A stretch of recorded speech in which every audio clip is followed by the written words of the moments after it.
Մայիսի 21-ի և 22-ի մունետիկ լրատվական թողարկման տեսանյութերից երկուսը Վանաձորի փողոցների մասին էին։ Մեր նկարահանող խումբը ամբողջությամբ տեսագրել էր մեկ տասնյակ փողոցների ներկա վիճակը, սպասելով պատկան մարմինների անհրաժեշտ արձագանքին։ Վանաձորի քաղաքապետ Սամվել Դարփինյանի հրավերով մայիսի 25-ին շրջայց էր կազմակերպվել տիրող պատկերն առավել հստակ գնահատելու և իրական մեղավորներին մատնանշելու համար։ Կրկին չհիշատակելու համար բոլոր փողոցները միանգամից նշենք, որ պարոն քաղաքապետի խորին համոզմամբ փողոցների անբարեկարգ վիճակի հիմնական մեղավորները Դարոժնիկ ասֆալտապատող ընկերությունն է և նրա պատվիրատու Հայ ջրմուղկոյուղի Փակ բաժնետիրական ընկերությունը։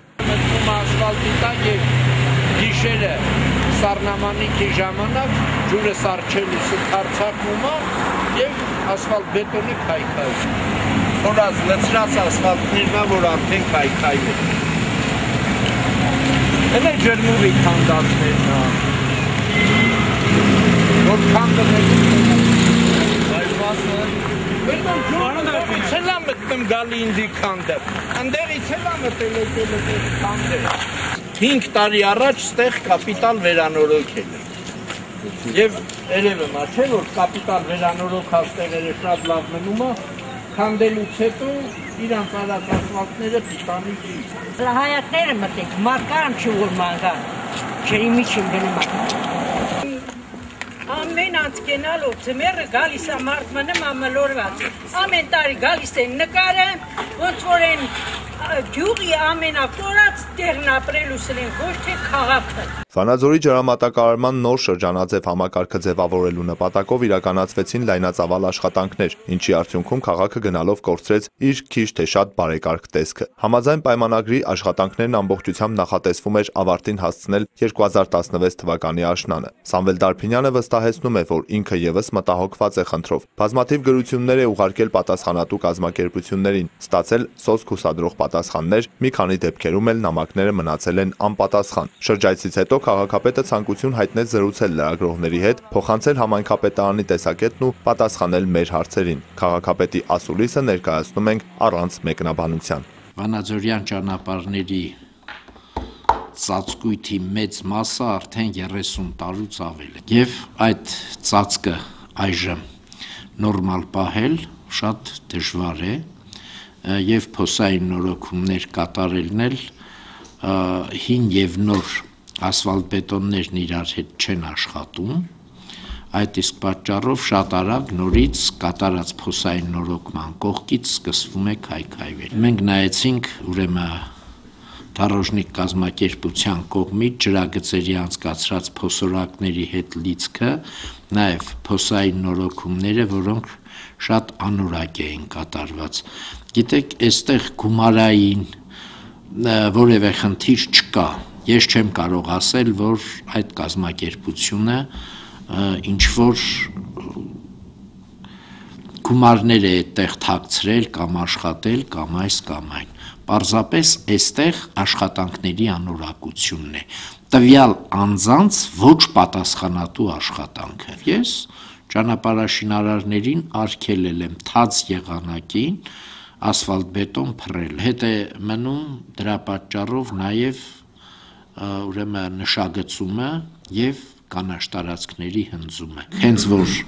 եղանակները տաքանան եւ այլևս անձրևներ չլինեն, միանգամից կանդրադառնանք փոսային նորոգումներին եւ քաղաքի ճանապարհները տեսքի կբերենք։ Ընդունենք, որ Դարոժնիկ կազմակերպությունը անորակ ասֆալտապատում է իրականացրել համաձայն պայմանավորվածության, ինչ ժամկետներ էր սահմանված եւ ինչ գծակներ կամ միջոցներ, որ պետք է ըստ դրա վերահսկողություն իրականացվի եւ նաեւ համապատասխանաբար պատասխանատվության ենթարկվեն դեպի ինչ միջոց։ Ցավոք սրտի Վանաձորի քաղաքապետարանը ոչ մի պայմանավորվածություն Դարոժնիկ կազմակերպության հետ չունի,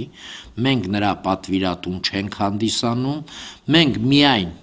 խրամատների քանդման եւ վերականգնման թույլտվություն ենք տվել, բայց քանի որ նորից եմ կրկնում, մենք պատվիրատու չենք հանդիսանում, մեր բարձրացրած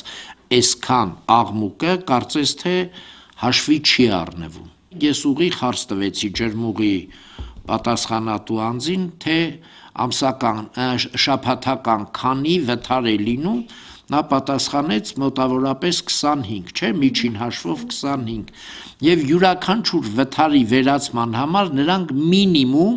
4 քառակուսի մետր քանդում են, մեկ վթարը վերացնելու համար, այսինքն ամսական 400 քառակուսի մետր